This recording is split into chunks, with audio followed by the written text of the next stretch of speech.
What's up, family? I'm your Sista-SoulSurvivor. I am your host of Healthy Healing and Living, and I'm also a repath specialist. And today, I want to take you down the path of a caregiver, becoming a caregiver. I am a caregiver for my uncle who is 86 years old. It is Uncle Norman. I did 2 videos prior to this with him on there. Today, I thought I'd speak to the caregivers. And I wanted to let you know about the benefits of becoming a caregiver. Before I took my uncle in, moved him here from Atlanta, Georgia, I had no idea what I was getting myself into. But I heard a lot of negative things about becoming a caregiver.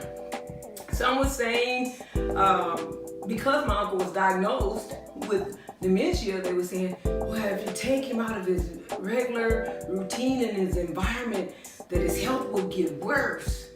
And that's going to be too much for you.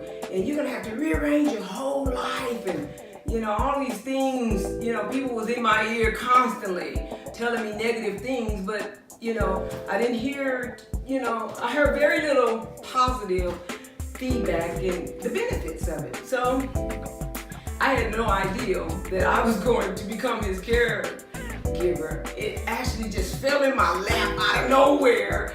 We laugh about that right now, me and Uncle. I said, did you see this coming? That I will be taking care of you? And he was like, no, I did not see that coming at all, because he thought he was going to be on his own until, he got ready to transition from this life to the other life. So I went to Atlanta, Georgia, and visit him and started looking at some of the things that was out of order. Some of his bills was not getting paid. Some bills was late. They were overcharging him. First time for me even experiencing or seeing elderly abuse firsthand was through my uncle. I've heard about it, but just to experience it was totally different for me. So I wanted to share with you today, those out there that considering being a caregiver and got a lot of negative feedback in your ear and you don't know, if you want to do it or not. You just figure, I'm too busy, just put them in a home. And there's nothing wrong with putting your loved ones in a home, but they're so much better when family take care of them. They live longer, they're more happier, and you're more happier. So I want to get into the benefits right now of becoming a caregiver. And the first benefit is caregivers may be healthier and live longer lives. It lowers the rate of mortality. I can see that because I'm taking care of myself. I first got to take care of myself in order to take care of anyone else.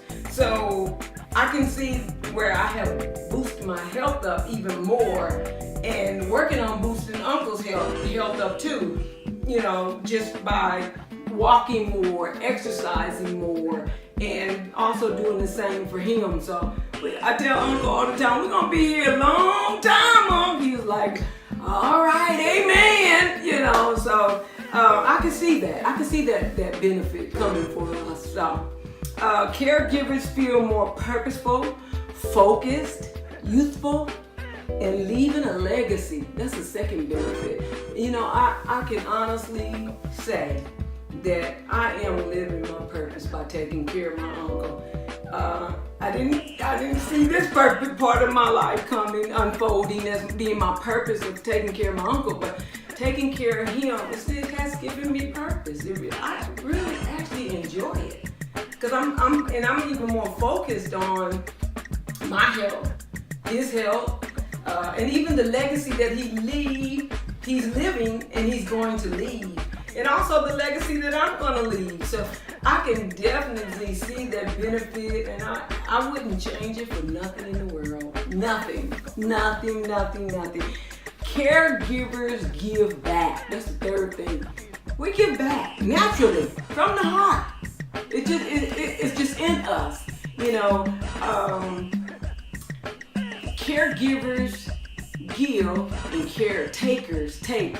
See, you got those personal caregivers or the caregivers, and then you have some that's certified, and they give from their heart too. But a lot of caregivers are the personal one. They're the family that steps up and they take care of their loved ones, and it's all coming from the heart. Caretakers are, some of them are certified in their field, and they're doing it for the job. It's just a job. Their heart is not in it. They're in it because it's a job, and they got to get paid. They're what I call caretakers. But to become a caregiver is the most rewarding thing that I can say about being a caregiver. You don't have to worry about the money. The money will come. You know, when you're giving from your heart, money comes, it flows. You get everything that you need will be taken care of because you're giving. And when you give from your heart, there's no limit to what you can get, okay? So that's number 3. Number 4, caregivers build self-confidence. Hey, yeah, confidence. Who don't need some confidence? We get confidence by what? Doing research, advocating for our loved ones. When we do the research on, with my uncle, he was diagnosed with dementia, doing research, knowing what he's going through, and empathizing with him, and just being there, advocating, letting the doctors know, look, you're not going to throw a bunch of medication on him. We're not going down that trail. I want my uncle healed, and all this medication has got a lot of side effects. See, when we advocate for our loved ones, of course, that's a benefit right there. That's going to build our confidence. And of course, our loved ones' confidence get built in return.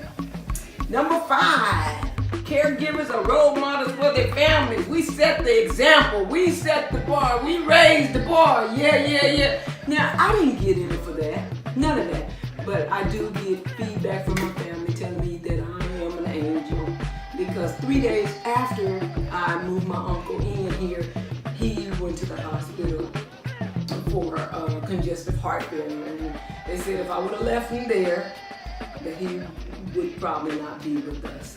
So they considered me as an angel. I just did what I needed to do. I knew that he could not live alone, that people was taking advantage of him. He couldn't hold things together. He couldn't keep it together. The home that he was living in was too big, too much for him to keep up, and so on and so forth. So I'm just glad that we caught it, because his feet were swelling up, and he was getting short of breath, and we saw the signs, and we were like, hey, wait, let's go into the emergency room and get things checked out. And so it definitely, role model, yeah, that's a good benefit to have for the family. The other is caregivers get to know the aged loved ones by developing deeper relationships. Look, I've heard so many stories from my uncle that I didn't get to hear from my own parents, from my daddy, which is my uncle's brother. He has shared so many jewels with me that I wouldn't know if I didn't take him in and take care of him and spend quality time with him. And you can do that too by you being in your loved one's life. You get to hear those stories that you never heard before, and you get to see like, wow, is this the stock that I came from? Yeah, all right, come on, tell me some more. And they love, oh boy, do he love telling those stories. He'll tell them over and over and over. But that's my uncle, and that's what, dementia loved ones do. They say the same thing over and over, just like they didn't tell you that 5 minutes ago, and I sit there and listen to the same stories over and over. It's getting locked in with what he's telling me, but it's building a good, deep, loving relationship that I wouldn't trade for nothing in this world. Number 7, caregivers build empathy. Wow. We don't just give sympathy, but we understand that our loved ones, we empathize with them from where they were before in the past and where they are today. My uncle, He's been independent all his life, depending on himself, doing it by himself, for himself. He doesn't have a wife, he don't have any children, and he's been standing alone all his life and doing very well. But he's 86 years old now, and dementia has taken a toll. So by us moving him here with us, it took some of his independence away. So some days he may wake up and he feel like, what am I doing here? Where am I at? And he starts to crying. I empathize with that. Because I understand. If someone took my independence away, I would be crying too. So what I do, I show him love. I give him hugs. I let him know, Uncle, it's going to be all right. We're going to get through this. And then I do understand that if I ever get in his shoes, I would hope and I pray that somebody would love and take care of me the way I love him. Because when we take their independence and we move them out of their environment, that's a lot to take on for them. Not for us.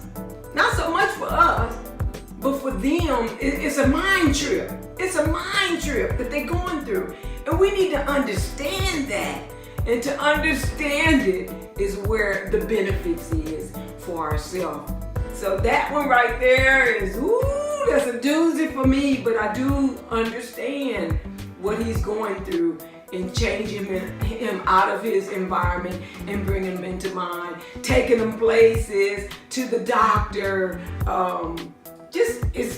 He may feel like I'm taking over his life sometimes, but I'm not. It's just because I care so much, and I have to make him realize I'm only doing this for your good. For your good. I care about you, I love you, and I want the best of the care for you. And that is an amazing benefit that we all can get from that. Number 8, caregivers get closure from growth and unresolved issues that our loved ones had with other friends and family members. You know, with this dementia, my uncle holds on to things that, like, maybe a family member or friend owed him money. And he'll talk about it every day. I hear the same story every day. And I don't say, well, Uncle, you said that. I just listen to him. I really just listen to him. But what I do, I go to that person.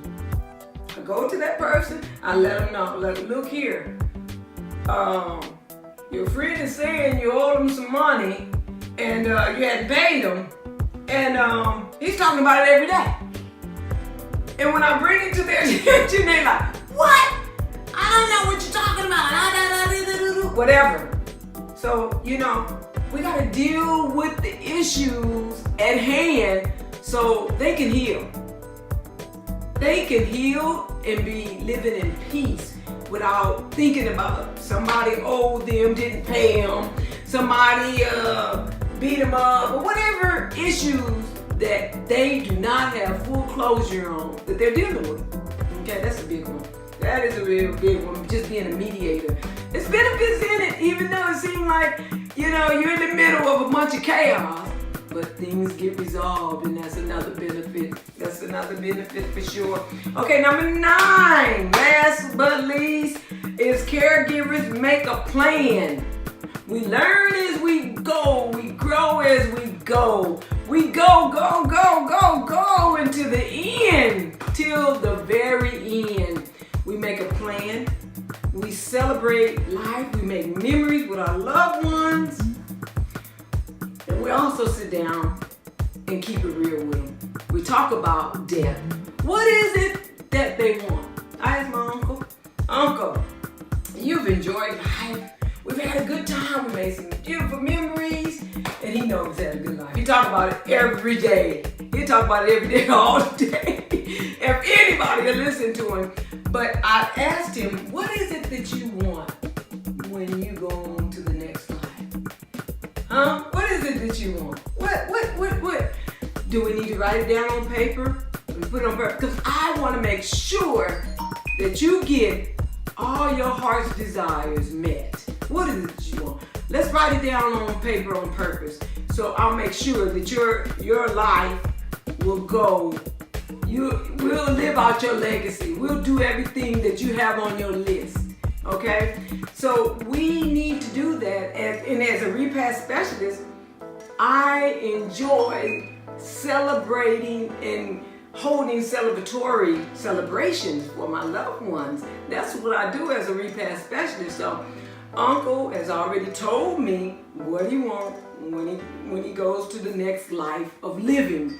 So that's another benefit, to just talk about it. A lot of elderly may not want to talk about it. I don't force my uncle to talk about it, but that is something, that's a excuse me, that's a benefit that we have as caregivers. So while you're on the path, or you're considering getting on the path of being a caregiver, please remember all of the good benefits. It's not about the money. It's about memories. It's about taking care of someone the way you want to be taken care of, putting their heart's desire on paper, on purpose, and making it come up into fruition, you know? So please don't neglect our elderly. They need us. Over 40 million Americans within a year's time will be called to becoming a caregiver, whether you want to or not. Whether you see it coming or not. Sometimes it might get tossed in your lap just like it got in mine. But I'm grateful for it. Just embrace it, love on it, and remember, when you give, it's gonna come back to you. All right, number 10. 10 is last but least. Not 9, I said 9 was last but least, but 10. Don't forget to have fun. Caregivers bring fun. We're the life of the party. We're the ones that's taking care of our loved ones and the patient. We can bring fun to the situation for our loved ones. So let's not forget to have fun. And if you are a care provider or caring for your loved ones, don't forget to search your soul. If your loved one is not as fun as maybe my loved one is, because my uncle is spunky. He is a lot of fun. So it's I can bring fun to the table, but he's fun also. But if your loved one is not as fun and they are hard to take care of, because some elderly and disabled, they have a lot of bitterness in them, get some counseling, please. Get counseling and do some soul searching for yourself. Is this what you're supposed to be doing? Because if not, it does make it difficult, because it can be fun, and it is a lot of fun being a caregiver. Caregivers give, and we get automatically.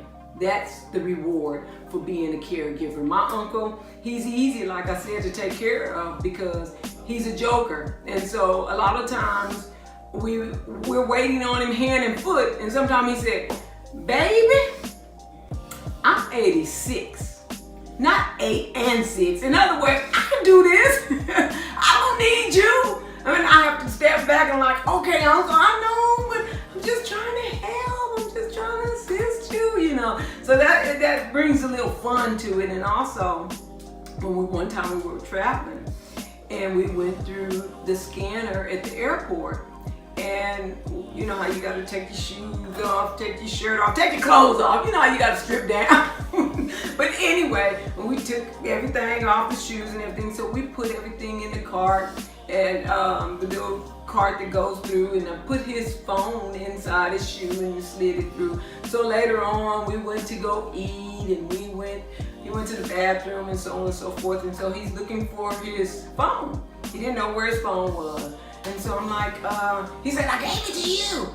So he, you know, like I say, they get kind of grouchy sometimes. So I'm like, "Uncle, you didn't give it to me." I'm searching high and low. We're backtracking where we were. at the bathroom in the restaurant and so on and so forth. And so he says, well, I don't know where it is. And I said, well, Uncle, don't worry about it. It'll pop back up. We'll get you another phone. Don't even worry about it. He's like, well, I don't know. I gave it to you last. And I said, well, it's okay. We'll buy you another. Well, what about the numbers that I got in? I said, the ones that want to get in touch with you, they'll call you. So you'll get their number back, so on and so forth. So we go on. We go to walking and talking. He said, I got something in my shoe. I said, what's in your shoe? He said, I don't know. I said, well, sit down and let's take it out. You know, I'm thinking it's just a little pebble or something in your shoe. You know, like a little pebble in your shoe. You got to take it out and check it out. And he said, no, we'll do it. He just did walking. He got this swag going on. You know, I'm like, okay. And, okay, you sure you don't want to take it out? He said, no, I just take it out later. I said, okay, so we walked about 1.5 miles. We're at the airport now. We didn't catch the tram. The tram take you from Concord A to B, you know, those big, large airports. We was in Atlanta. So he goes up. I had to really take this thing out of my shoe. Okay, so we sit down and he takes his shoe off. And as he's taking his shoe off, he pulls his phone out the shoe. I'm telling you, I totally forgot. So he's looking at me. We both looking at each other like, you've been walking on that phone all that time. For real. He got his eyes and mouth open and we both like, but those are the fun times that you have with your loved ones and that you can, you know, just laugh about it, get fun out of it, you know. And so he pulled it out and was like, wow, like we both mind just blown. He been walking on his phone all that time. He's looking at me like, now I'm the one that put the phone in his shoe. I did, totally forgot. And he's looking at me like, now I got dementia too. Do you have it too? But we have fun. You got to find the fun and the joy out of being a caregiver, because if you don't, you'll get miserable and you will become a Munchausen. You do not want to become a Munchausen. Those are caregivers that turn into caretakers. They will take at all costs. I am your sister. I'm a soul survivor. If you like this video, please give me a thumbs up. And please comment and let me know. I know there's many more benefits to taking care of our elderly loved ones. And if you've been thinking about it, I hope this video was very helpful for you to take care of your uncle, your mother, your grandmother, your sister, whoever. I hope that this video will make you consider becoming a caregiver. Alright? And if you really like it, subscribe to my channel. And let's go on a new path every Wednesday where we'll be uploading videos.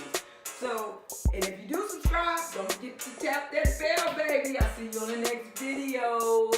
Soul Survivor, baby.